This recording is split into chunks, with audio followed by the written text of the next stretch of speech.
Buen día, jóvenes. Para los que no lo recuerden, por esta larga cuarentena, soy su maestra preferida, Margarita Vega, médico radiólogo general, docente en la UABC desde hace 7 años, impartiendo su clase favorita, imagenología. Esta es una serie de presentaciones didácticas que realicé recopilando imágenes de varias páginas ya existentes en línea, para complementar la lectura de libros y revisión de artículos vistos durante nuestras clases presenciales. Siempre estoy abierta a sugerencias y correcciones, ya que no lo sé todo y siempre podemos mejorar.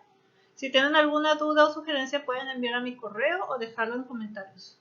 Sin más preámbulo, iniciaremos con esta sección sobre radiología de abdomen.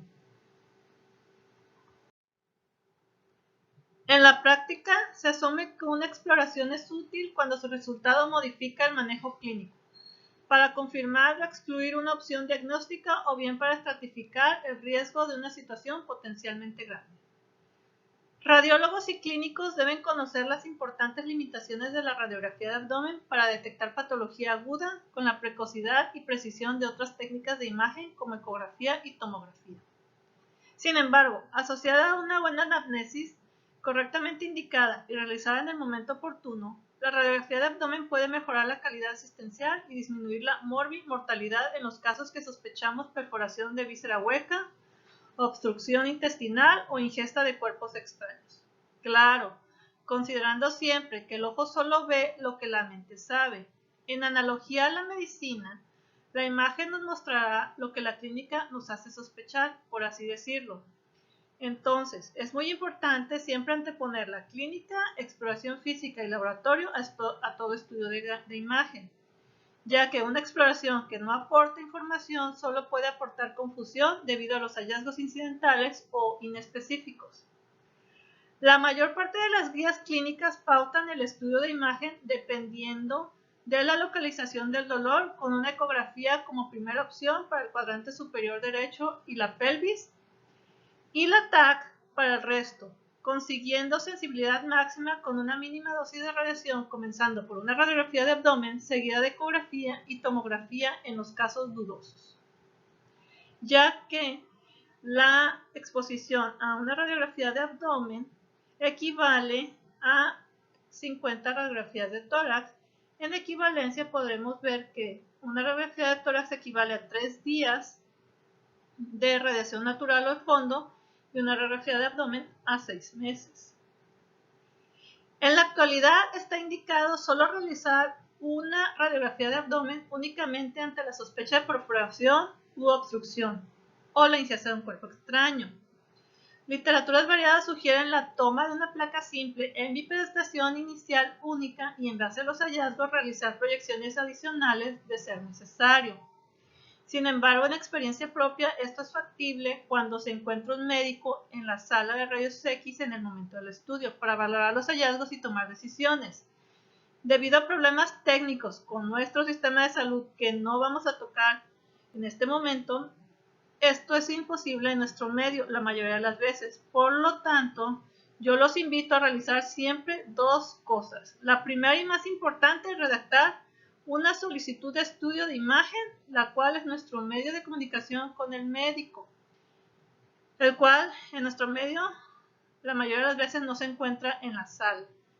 Esta solicitud debe llevar un breve resumen clínico y una sospecha diagnóstica. Así, el médico encargado puede tomar decisiones o aconsejar en cuanto al tipo de estudio, proyecciones necesarias en beneficio de nuestro paciente, evitando sobreexposición a radiación y optimizando recursos. En cuanto a las especificaciones técnicas, la radiografía de abdomen debe incluir desde las cúpulas diafragmáticas hasta los agujeros obturadores. Se recomienda mantener la bipedestación o el decúbito lateral al menos 10 minutos antes de obtener la exposición radiográfica para permitir al gas ascender sobre la cúpula hepática. La serie abdominal consta de una proyección en bipedestación, donde podemos integrar desde las cúpulas diafragmáticas hasta los agujeros obturadores. Nos ayuda a valorar la posición del gas. Como podemos ver, aquí está el marco colónico, el cual adopta una posición de guirnalda debido a la gravedad que moviliza los órganos hacia caudal y desciende el colon transverso.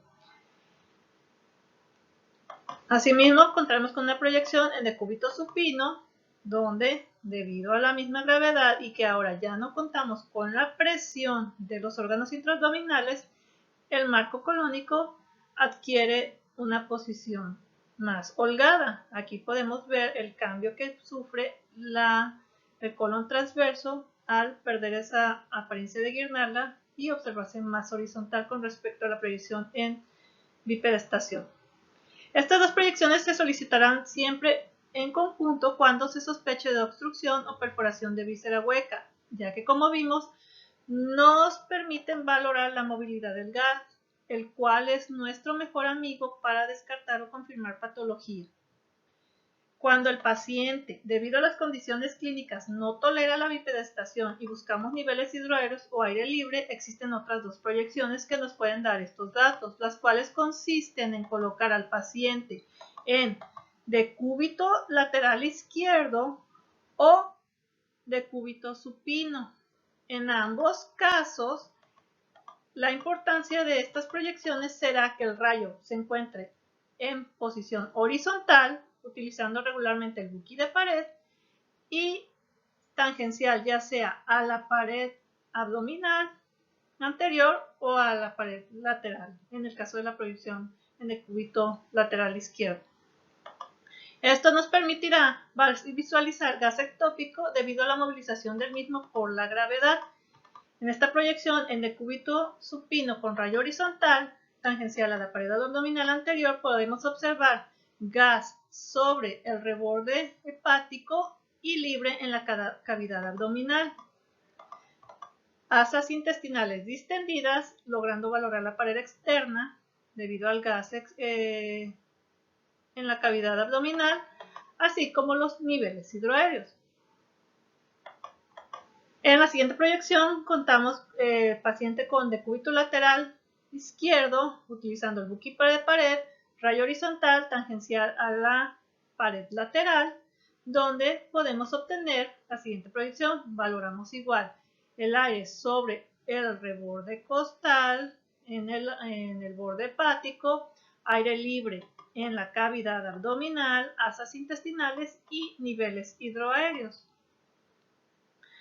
Cuando la clínica apunta a un cólico renal, la realidad es que el gold estándar actualmente se encuentra en el ultrasonido Ologrotac, pero de no contar con ello se puede realizar una única proyección abdominal, ya sea en bipedestación y cuando no tolera el paciente debido al dolor, una en decúbito supino, ya que solamente estamos buscando calcificaciones en el área renal o en los puntos ureterales y no aire libre o niveles hidroaéreos. La radiografía de tórax se solicitará adicional a las proyecciones abdominales como parte de una serie abdominal, ya que puede aportar información útil en el 10 al 15% de los casos, referente a patología torácica como es neumonía, pericarditis, que ocasionan sintomatología abdominal, o manifestaciones torácicas de un proceso abdominal, como lo son el derrame pleural en una pancreatitis o un absceso hepático. Pese al debate en su utilidad, la radiografía de abdomen sigue siendo un método ampliamente utilizado en el servicio de urgencia, por lo que es importante saber leerla, ya que el ojo solo ve lo que la mente está preparada para comprender.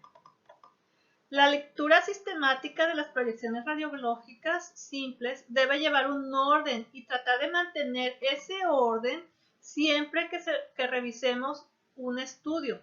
Esto evitará muchos errores de diagnóstico por omisión, ya que al no guardar un orden sistemático tendemos a centrarnos en los hallazgos patológicos o desviar la mirada hacia hallazgos incidentales visibles a simple vista y perder detalle fino que pudiera aportar más a nuestro diagnóstico.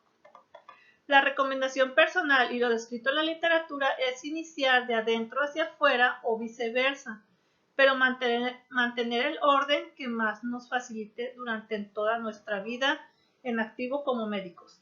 Así pues, valoramos de inicio todo tejido óseo visible buscando variantes anatómicas, fracturas, lesiones líticas o blásticas.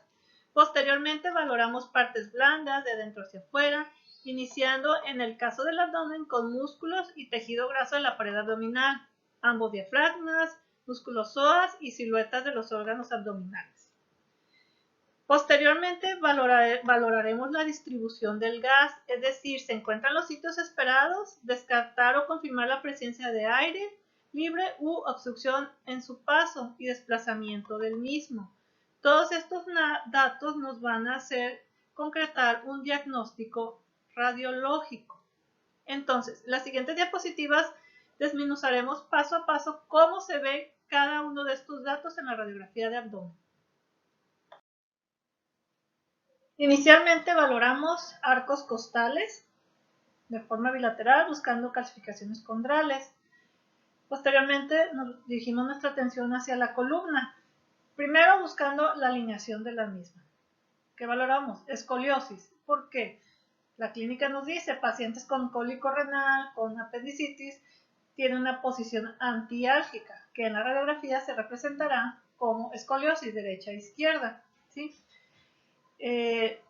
Entonces centramos nuestra mirada en los arcos costales, cuerpos vertebrales, apófisis transversas, sacro, ilion, isquion, pubis y cabezas femorales.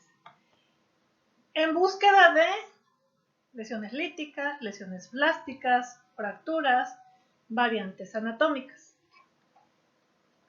Posteriormente centramos nuestra mirada en buscar artificios que nos sugieran cuerpos extraños por metal, material quirúrgico o calcificaciones que estén sobrepuestas en el tejido blando o en el tejido óseo.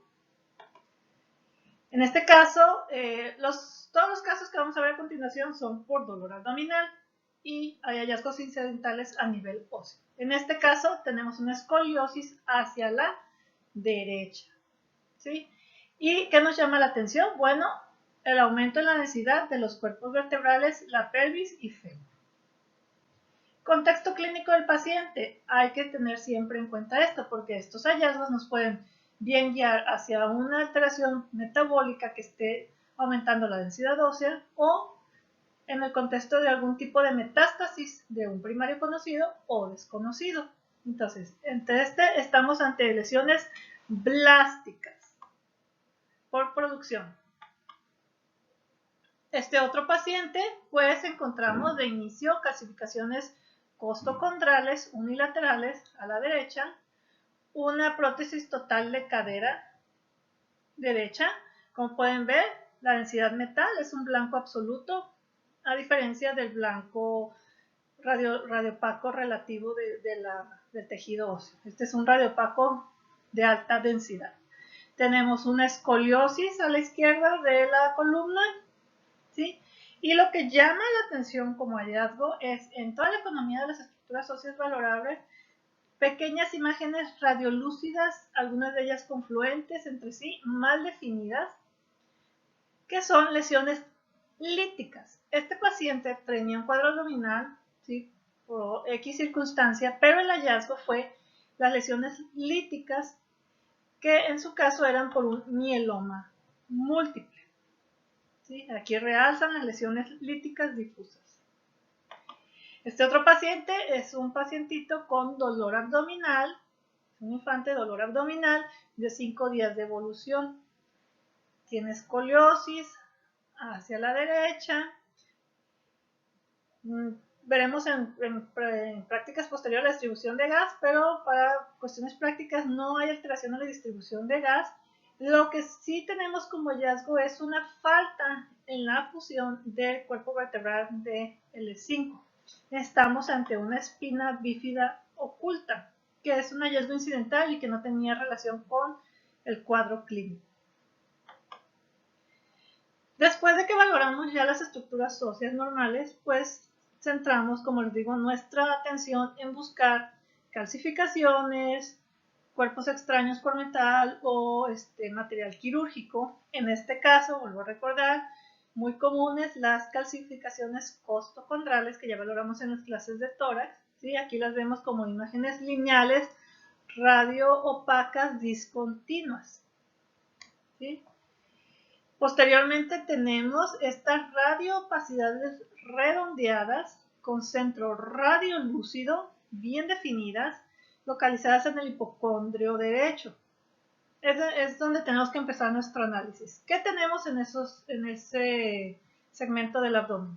Tenemos el hígado, la vesícula, ¿sí? Como estructuras principales. Estas radiopacidades redondeadas corresponden a calcificaciones de litos biliares. No es lo común y no es lo esperado. No quiero que ustedes vayan a optar por paciente con cólico biliar, tomar serie abdominal pie de cúbito. Si no es necesario, si no están pensando en un hilio biliar, que veremos más adelante. Si solo están pensando en una litiasis biliar, pues el gol estándar es la utilización del ultrasonido para hacer diagnóstico en una colelitiasis aguda o algún otro aspecto relativo. Este es un garbanzo de libra, es decir, no es una imagen que nosotros debamos esperar común en un cólico biliar. Son muy pocas las veces o raras las ocasiones en que encontramos los litos biliares visibles en la placa simple, pero en este caso corresponden a ellos.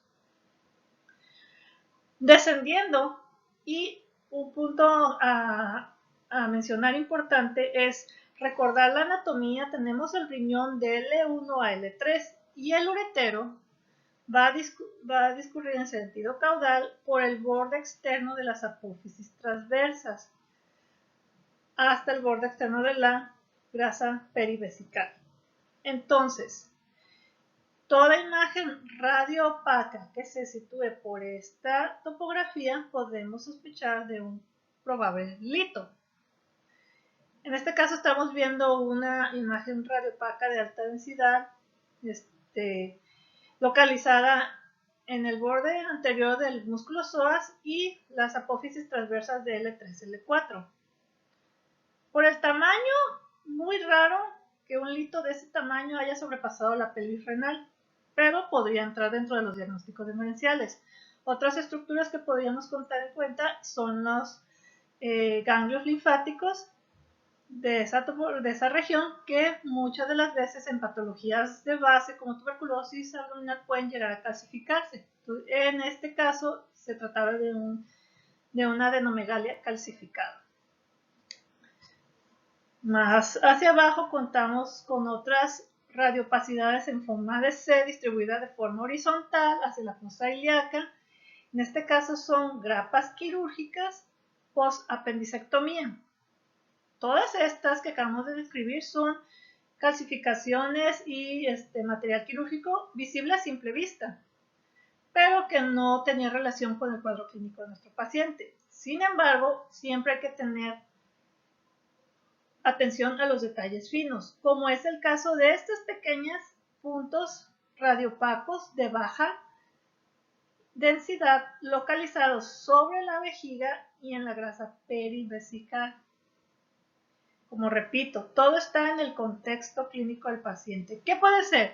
Podemos tener flebolitos, que son calcificaciones de cuerpos vasculares en la pelvis, o bien así podría corresponder a un lito en la desembocadura del uretero izquierdo. Entonces tenemos que siempre relacionar el contexto clínico de nuestro paciente. Nuestro paciente viene por cólico renal, ¿dónde tiene el dolor? ¿En qué punto ureteral lo tiene? ¿Sí? ¿Coincide el hallazgo radiológico con mi clínica? Porque puede ser que mi paciente tenga dolor del lado derecho y yo esté viendo las calcificaciones del lado izquierdo, entonces no coincide. En este caso son flebolitos.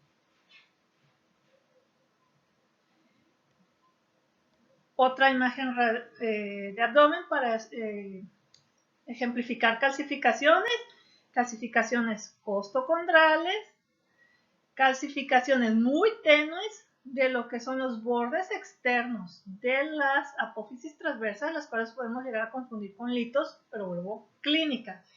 Clínica mata imagen, como verbo mata carita, clínica mata imagen. Entonces, la clínica debe de corresponder con nuestros hallazgos radiológicos la mayor parte del tiempo. Salta a nuestra vista, inmediatamente tenemos estas densidades radiopacas heterogéneas donde localización están en el colon descendente, recto y sigmoides. Detalle fino, de este lado estamos viendo otras pequeñitas que están en el colon ascendente. ¿Con qué corresponden? Hay que ver dónde están localizadas. En este caso estamos describiendo que están localizadas en marco cólico, de predominio hacia colon descendente, recto y sigmoides. Clínica, mata imagen. ¿Por qué viene nuestro paciente? ¿Tiene alusión el cuadro clínico con este hallazgo? Ahorita lo veremos. Y más fino aún, está en esta imagen radiopaca puntiforme localizada en la grasa perivesical, ¿sí? Volvemos a lo mismo, flebolitos o litos renales. Clínica, mata, imagen. Entonces, en este caso, pues estamos ante calcificaciones costocondrales, calcificaciones de los bordes de las apófisis transversas. Todas estas zonas que veíamos que discurrían hacia el marco cólico correspondían con varios material de contraste de estudio contrastado previo que se quedó residual. Entonces nosotros en nuestra historia clínica debimos preguntar o el paciente pudo haberlo mencionado. Entonces este hallazgo ya no nos va a tomar por sorpresa, porque de ser así y no conocerlos en el contexto clínico, pues podríamos llegar a pensar muchas cosas. Por ejemplo, si no tenemos estas imágenes y solo tenemos las de cuerpo pélvico y es una mujer, podríamos pensar en miomas calcificados y cambiar completamente nuestro diagnóstico. Entonces siempre hay que conocer los antecedentes. Y pues en detalle fino tenemos los flebolitos en este caso. Siguiente paso. Después de revisar el tejido óseo, calcificaciones o cuerpos extraños, continuamos con el tejido blando. Vamos a iniciar por diafragmas, que en este caso no se ven, y lo valoremos en otros ejemplos, ¿sí? Porque en este caso, después de valorar diafragmas, vamos a valorar las líneas de los flancos y luego los psoas. Líneas de los flancos. ¿Cómo es que las vemos? Bueno, las vemos por una densidad entre la musculatura de la pared abdominal y la grasa intraabdominal. La musculatura de la pared abdominal tiene una densidad radiopaco, un gris claro, y la grasa intraabdominal tiene una densidad radiolúcida, un gris oscuro. Al estar en íntimo contacto forman una línea visible, que son las líneas de los flancos. ¿Qué importancia tiene el verlas? Bueno, mucha, porque al relacionarla con la clínica nos podemos integrar o confirmar una sospecha diagnóstica. Ejemplo, una diverticulitis. Nuestro paciente acude por un dolor abdominal en flanco derecho. Integramos nuestro diagnóstico diferencial y pensamos en una diverticulitis. ¿Qué buscamos? Borramiento de la línea del flanco izquierdo. ¿Cuál es la causa o cuál es la explicación? ¿Por qué se da este borramiento? Ok, nosotros vemos la musculatura de la pared radiopaca y la grasa radiolúcida. Cuando hay un proceso inflamatorio, va a haber aumento de la densidad. ¿Por qué? Por el edema, ¿sí? El aumento de la densidad, por ejemplo, en el tejido graso, al momento que los atraviesan los rayos X, pues ese aumento de la densidad ya no va a hacer que se vean radiolúcidos. Va a aumentar la densidad, se van a ver radiopacos, similar a la grasa, al músculo de la pared abdominal. Entonces, su densidad va a ser la misma y se va a perder la línea del flanco. Entonces, esta es su significancia clínica. ¿Por qué?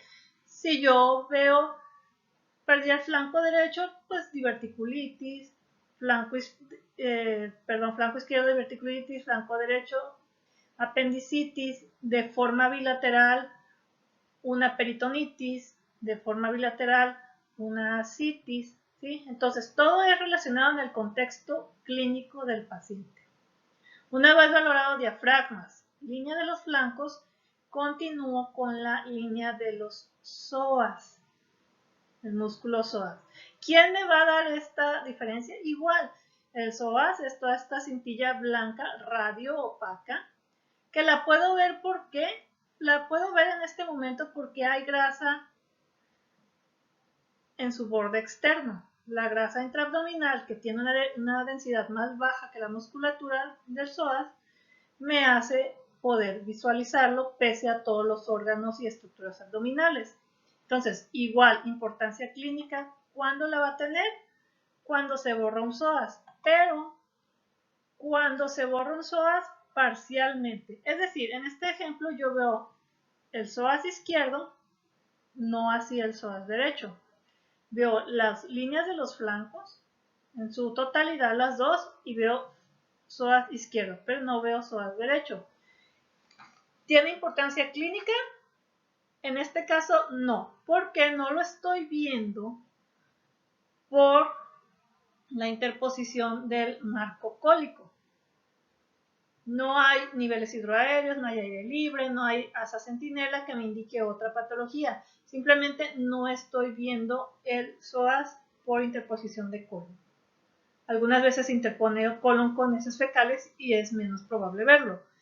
¿Cuándo va a tener importancia clínica? Cuando puedo ver la mitad del psoas, la mitad superior y la mitad inferior no. ¿En dónde?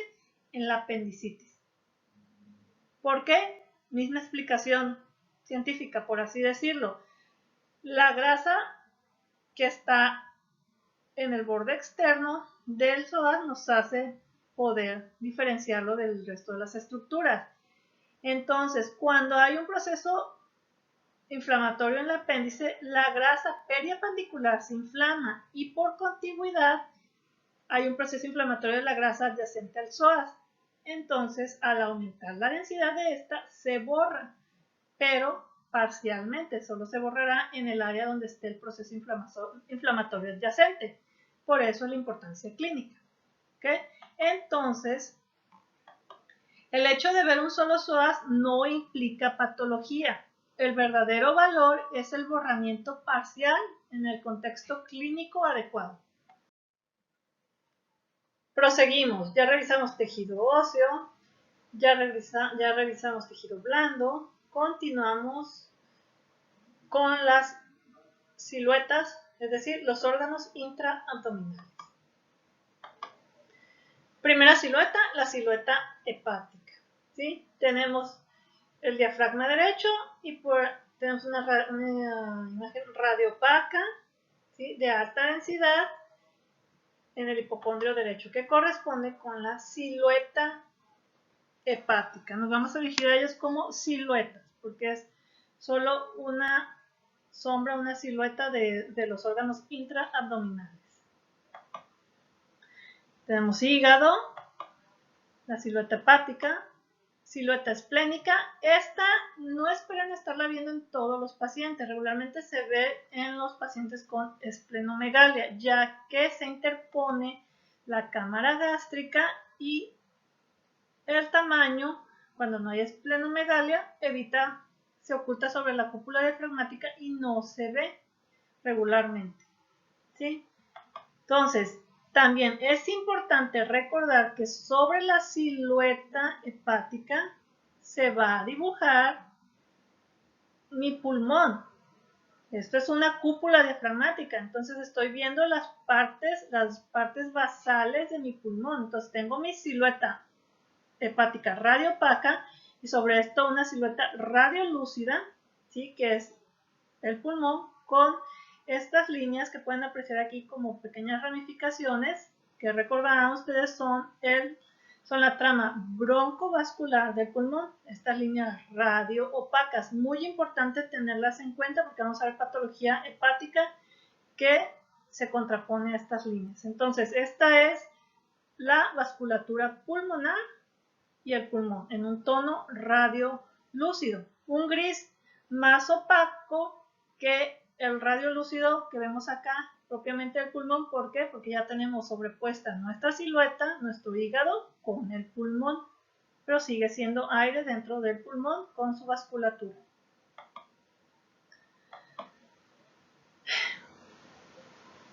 Silueta renal. ¿Dónde la vamos a buscar?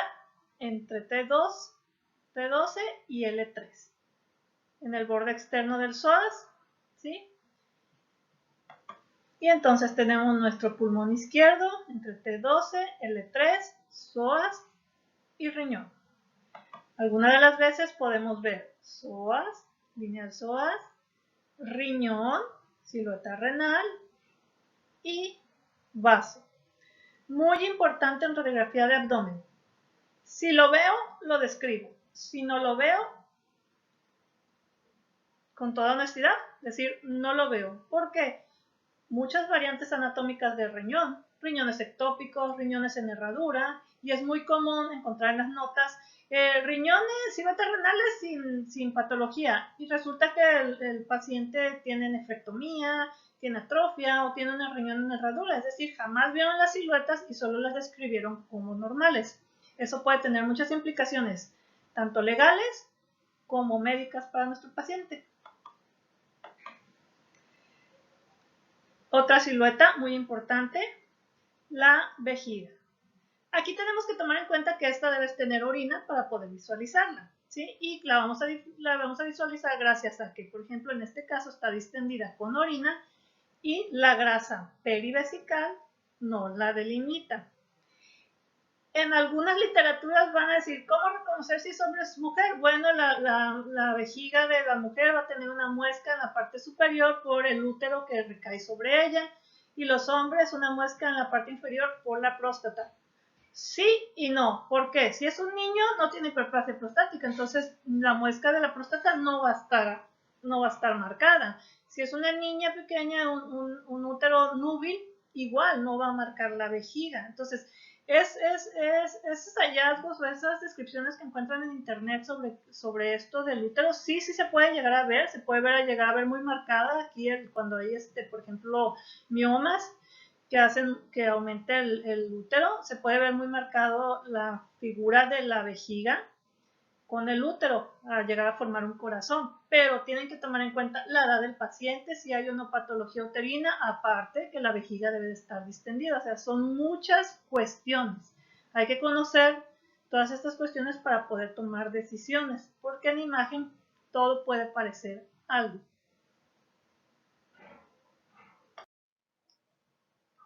Por último, de la revisión sistemática, revisamos primero que nuestra placa no esté quemada, nuestra banda, cuestiones técnicas, lo que aparecen cúpulas diafragmáticas, aparecen orificios obturadores, está bien tomada.